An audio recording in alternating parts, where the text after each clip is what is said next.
Hello and welcome back to my channel. My name is Castellin, and today I'm going to be doing a bit of kitchen cabinet cleaning and cleaning my kitchen appliances. But I had to start off by passing by the mall just to get a few supplies of items that I need. Not too much, that's why I have a tiny trolley. So I got some organizers, some storage containers, and then I went through Ibn Battuta Mall just to run a few more errands. But I just wanted to show you how beautiful this mall is. I really like this place.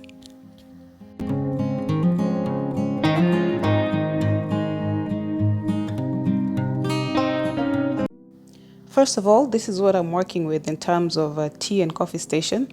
Although I feel like it's a bit crowded and I just want to have a bit more counter space, especially this coffee station area.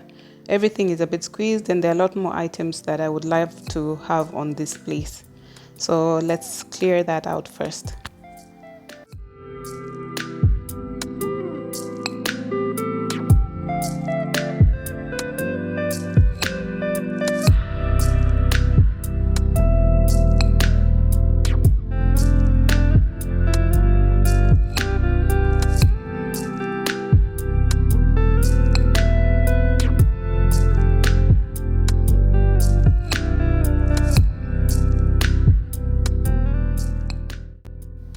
So there is this spice rack organizer which I bought online. Funny thing, I bought it from Shein website. It seems like such an unusual thing to get from Shein, but it's quite interesting. Anyway, so it's supposed to be a spice rack, but I just thought it's multi-layered, it's round, it's a bit more compact than what I had, like the flat tray before. So I just want to fit it next to the coffee machine and then arrange my essential items over there. And then these are the canisters which I bought earlier from the mall. So I got them from Homebox and I just thought they'll be useful for putting my tea bags. Yeah, especially the tea bags in, just because it's clear, it's going to be colorful and fun look, and it matches also their acrylic tray.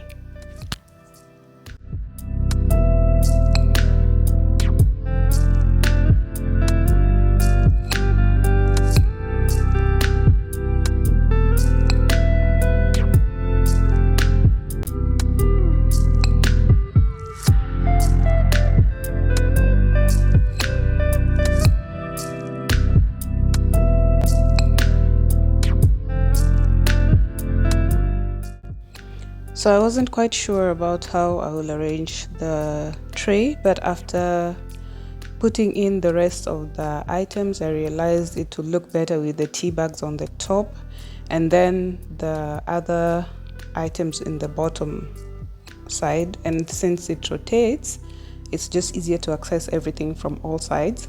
I just got a glass and put my teaspoons in, so it will be easier to grab the teaspoons while you're making your tea or coffee. And this is how it ended up looking.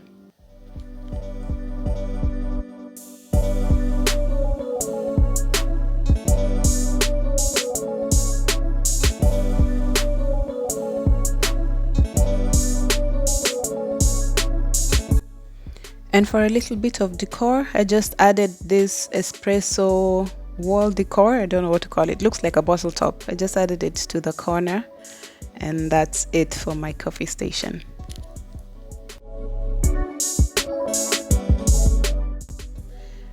Now, this is where the embarrassment lies. I need to organize my kitchen cabinets, especially the top cabinets. I made a mistake and arranged things the wrong way, especially the spices. I ended up putting them on this side. Look at how squeezed it is, the smallest cabinet which I have. So I want to switch it with where I keep my plates, because this is a very small household, so I don't have a lot of dishes. So it will be better. And you can see how hard it is to reach the top. Like I had to get a stool. I don't know what I was thinking to put the spices so far. Like when I'm cooking, halfway through I have to go and grab a stool so I can be able to reach. So after I cleared the cabinets, this is all the stuff that was in there. There is some stuff that is still in like original packing, like the flour, and yet I have empty canisters which I could add them into. So I'm going to be doing that. So I just took down the dishes and moved them to the other cabinet, and then cleaned out all the cabinets, and then I moved on now to arranging the empty canisters, filling up the empty canisters, the ones that were halfway full, and arranging the pantry.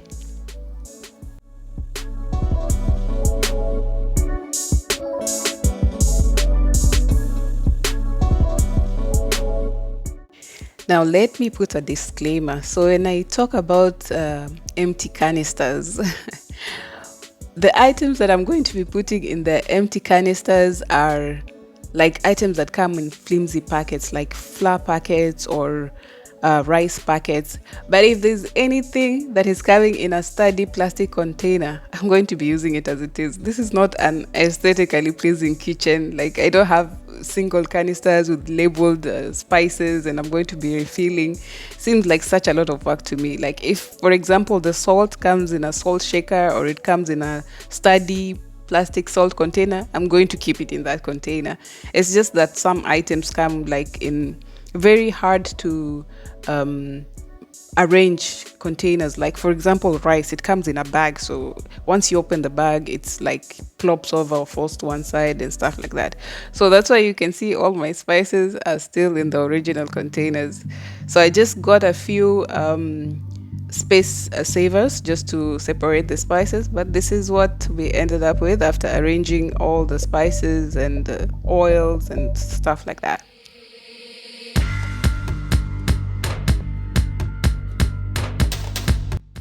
So like I said, the rice and the flours and grains such will go into these canisters that I have quite a number of. And this side is so much easier to reach, like everything is easily accessible. The items that don't need to switch out the containers, as you can see, for example, the oats will just remain in the same containers, and then I have some canned goods. And then in the bottom row, the spices, which are also quite easier to reach than when they were on the other side. I was just checking it out, how easy it is to reach. And that's it. It's much better, much more convenient than what it was before. On the other side as well, I just arranged the like oils, vinegars, dressings, everything that is in a bottle arranged over there. And then in this small basket, I just put all of my baking items. So if I want to bake, I just need to take out the whole basket, and I can get my baking soda, my yeast. And then in the back, I just stored the remaining of the tea bag boxes. And finally, in the last cabinet, which is the hardest to reach, I put the plates, and in the top you can see I kept the jugs and stuff like that, which I don't usually use quite often. So I think the whole arrangement is much more better and convenient for me.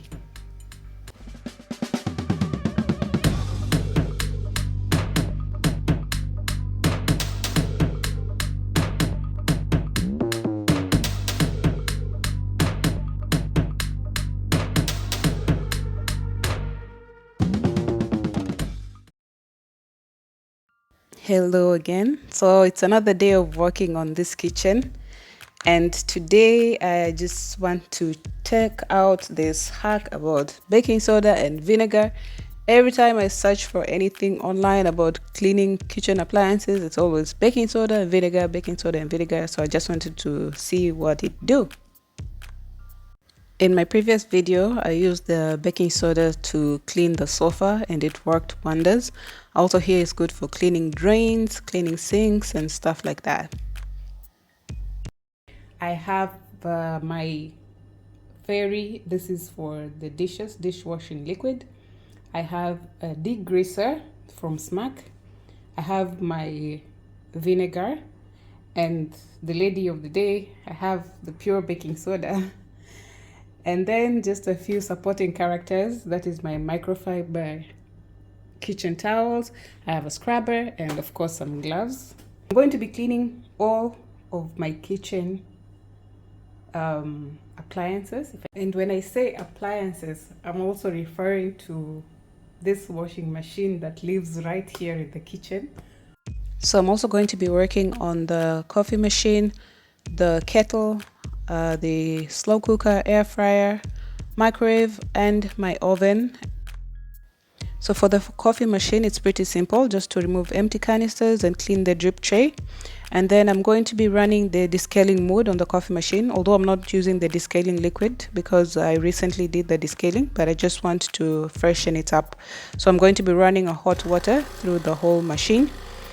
This will be done twice, and after that the coffee quality will be much better. Then go ahead to clean the components, that will be the water reservoir and the canister collector, and as well as the drip tray, and it's good to go.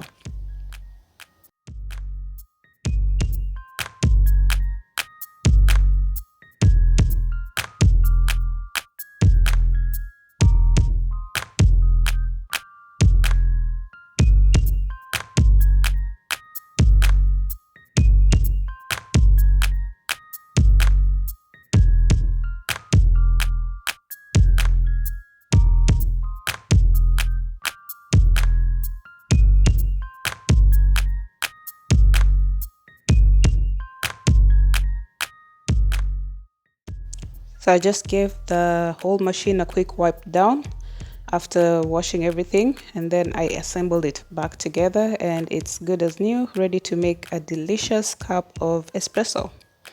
Next victim of the day is my kettle. As you can see from the bottom there is quite a bit of lime scale, and then it's also looking quite dull on the exterior.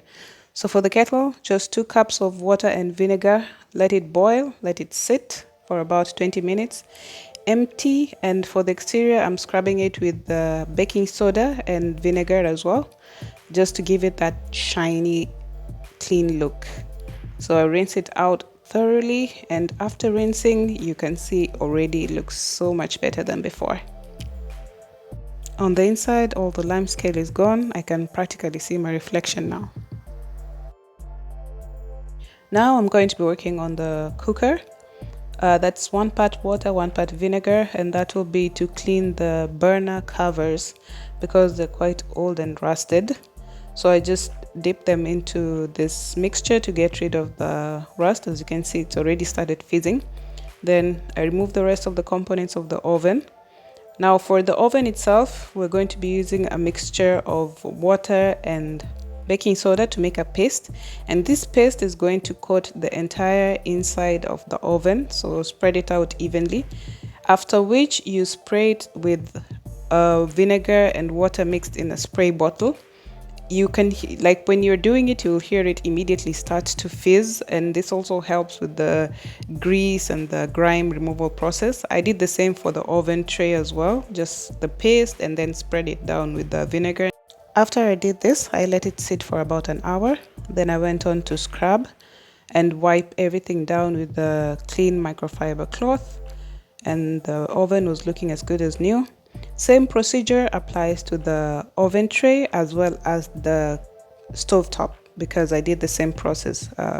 Baking soda, vinegar, and then scrub and wipe down. It's already looking shiny and much better than before.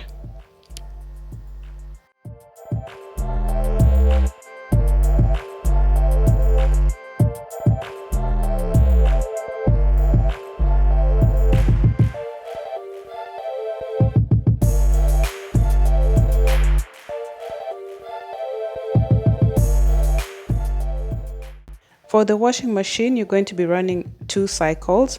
That is 1 cycle with the baking soda and another cycle with the vinegar on the hottest and longest setting which you have.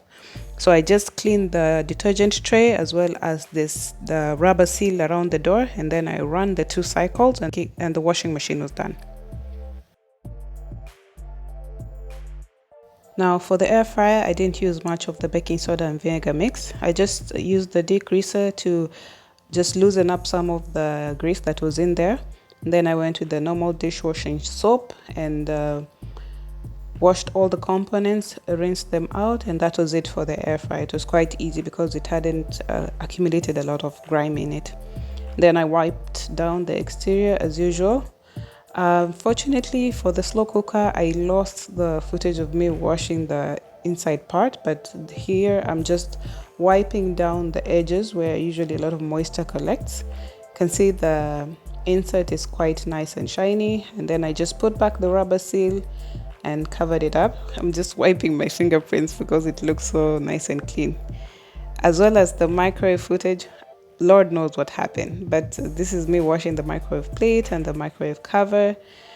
Inside the microwave itself, I just put one bowl of water and vinegar mix, ran it for about 2 minutes, and then I wiped down the inside of the microwave and the outside as well. And that was it. My appliances were all looking good. So thank you for sticking it out. This is the end of the video, and hope to see you on the next one.